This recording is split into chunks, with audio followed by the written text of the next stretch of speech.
Hello दोस्तों, फिर से स्वागत है G4 जनरल स्टडी चैनल पर। आज हम लोग स्टार्ट कर रहे हैं आसियान भारत शिखर सम्मेलन, जो अभी हाल ही में हुआ है। 25-26 अक्टूबर 2025 को हुआ है आसियान भारत शिखर सम्मेलन। पहले इसके बारे में हम लोग जान लेते हैं, फिर हम लोग करेंट के आएंगे। करेंट यानी कि 2025 का विषय क्या है, भारत की भागीदारी कौन किए थे, 2025 की मेज़बान देश कौन है, नए देश कौन शामिल हुआ, ये सब के बारे में पढ़ेंगे। देखिए, तो आसियान भारत शिखर सम्मेलन जो है इसके बारे में पढ़ेंगे। तो पहले समझ लेते हैं आसियान। तो आसियान का मतलब होता है दक्षिण पूर्व एशियाई राष्ट्र संघ को क्या बोलते हैं, आसियान। उसके बाद है स्थापना। इसकी स्थापना कब हुई थी, तो स्थापना 1967 में थाईलैंड के बैंकॉक में हुई थी।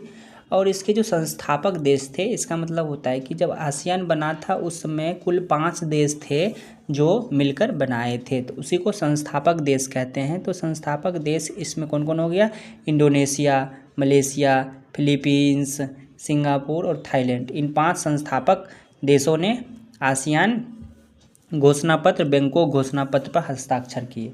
और नेक्स्ट क्वेश्चन आपका आता है कि 2025 में यानी कि अक्टूबर में जो 25-26 को हुआ है, उसमें नवीनतम देश कौन है, तो तिमोर लिट्टे 11वां देश है जो तिमोर लिट्टे जो नवीनतम देश के रूप में आसियान में सदस्यता ग्रहण किए हैं। ठीक है, अक्टूबर 2025 में जो लिखा हुआ है। नेक्स्ट वर्ष 2026 में जो है मोदी जी जो वर्चुअल, यहाँ पे बता देता हूँ, भारत की जो भागीदारी किए थे, मतलब 4 दिन पहले मोदी जी वर्चुअल रूप से शामिल हुए थे।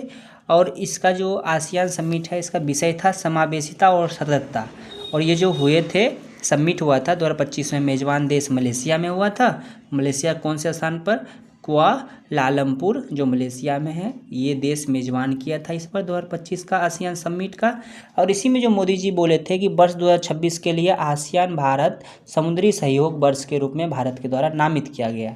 यानी आपसे क्वेश्चन पूछ सकता है कि भारत के द्वारा क्या नामित किया गया, तो आसियान भारत समुद्री सहयोग वर्ष के रूप में भारत के द्वारा नामित किया गया।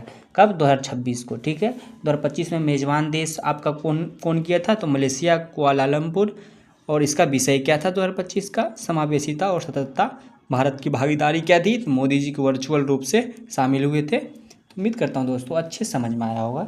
इसी प्रकार से आप शॉर्ट वीडियो के माध्यम से अगर देखना चाहते हैं तो आप सब्सक्राइब कर लीजिए, आपको बेनिफिट होगा। रील्स देखते देखते आप समझ जाओगे। धन्यवाद।